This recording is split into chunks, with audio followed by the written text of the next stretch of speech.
Now, if you've ever taken a practice LSAT thinking to yourself, I understood everything I read, so why did I miss that? This is for you. Because here is the uncomfortable truth. You're probably solving the wrong test. The LSAT is not testing whether you understand English, it's testing whether you see structure. And those are completely different skills. Let me show you what I mean. Quote, city council members argue that building additional highways will reduce traffic congestion because more roads increase vehicle capacity. Quick question for you. What is wrong with that argument? Most people say traffic could still increase. And that's close, but it's not precise. The real issue is this. It assumes that increasing vehicle capacity reduces congestion instead of increasing demand. That is the gap. And if you didn't see that gap right away, that is not an intelligence problem, it's a perception problem. And the good news is that perception is trainable. Now here's why this matters. A 5-point increase on the LSAT can mean tens of thousands of dollars in scholarships. A 10-point increase can change which schools are realistic for you. And that difference often comes down to whether you read words or you see structure. Now, I've worked with thousands of students who stuck at 152, 155, 158, and they weren't lazy. They weren't careless, they weren't bad at tests. They were practicing the wrong skill. And once that shifted, not their effort, not their hours, their scores jumped 8, 10, 15, 20 points. So what changed? They stopped reading and they started diagnosing. The LSAT is pattern recognition under time pressure.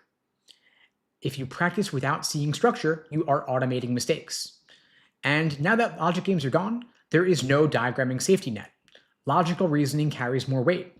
Reading comprehension determines more outcomes. So structure is the entire game. Now here are 3 perception shifts that change everything. Shift 1, stop reading for topic, start reading for breakpoints. Average test takers read for what the argument's about. High scorers read for where the argument breaks. The average reader asks, what's the subject? High scorer asks, where is the vulnerability? In every stimulus, there are only 3 things that matter. What's the conclusion? What's the evidence? What must be true for this to work? And that third question is where scores are made. The LSAT lives in the gap between premise and conclusion. For necessary assumption, you find the gap. For strengthen, you reinforce the gap. For weaken, you exploit the gap. For flaw, you name the gap. Everything is gap recognition. Average readers absorb the story. High scorers hunt for pressure points. And that single shift can move someone from the mid-150s into the mid-160s. The second shift is to learn the trap answer playbook. Now here's something most students don't realize.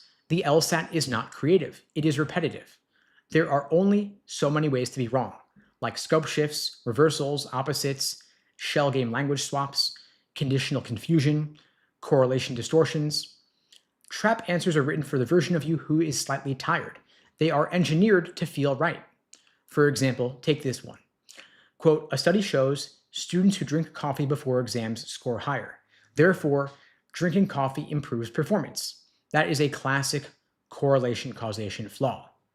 Now, under time pressure, students grab this answer. Quote, students report feeling more alert after drinking coffee. That feels helpful, but it doesn't eliminate alternative explanations. Maybe motivated students both drink coffee and study more. So the real strengthener would say, the study controlled for hours studied and prior GPA. That is surgical. Wrong answers feel intuitive, but right answers feel precise. Wrong answers are comfortable, but right answers close the logical gap. Now here is where most students sabotage themselves. They do volume instead of diagnosis. They'll do 100 questions a day, 3 sections back to back, another practice test on a Saturday each week, but there is no deep autopsy. Doing volume without analysis is like shooting 1,000 free throws with bad form. You're not building skill, you're just reinforcing error. So after every question you miss, I want you to ask, why was the wrong answer tempting? What trap category was that? What assumption did I unconsciously make? If you cannot articulate why each wrong answer is wrong, you do not understand the question yet. That discomfort is where score jumps happen.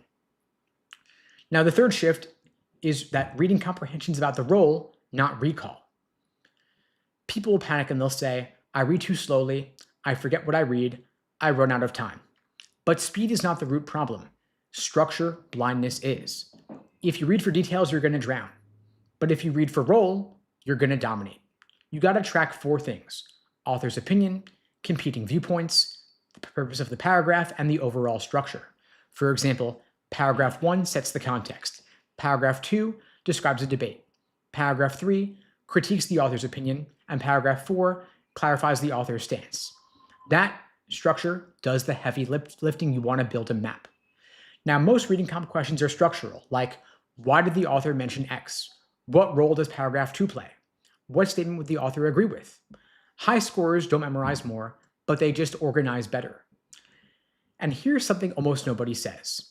Confusion in reading comp often comes from your ego. You think to yourself, I should understand this, so you keep moving.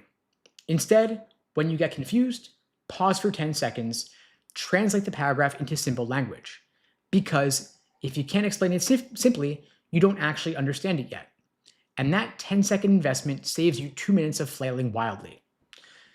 Now, most students think improvement means learning more strategies, more tricks, more questions, but it doesn't. It means seeing less, but seeing it correctly. I had a student stuck at 153 for months. She would take practice tests every weekend, do flashcards, and spend hours drilling. But we changed one simple rule.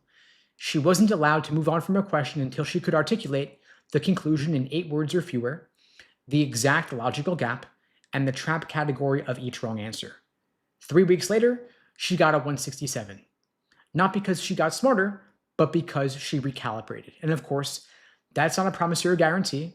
Your results may vary, but I share this story to show you what's possible when you're willing to change your approach. Your LSAT score is not your intelligence. It is your calibration. If you see the LSAT as trivia, you're going to memorize facts. If you see it as a speed test, you're going to rush. If you see it as intelligence, you're going to doubt yourself. But if you see it as pattern recognition under pressure, everything changes because you stop asking, how do I get faster? And you start asking, what pattern am I missing? You stop grinding and you start diagnosing. Once you stop reading the LSAT and you start seeing it, the ceiling moves and everything changes. That is the shift.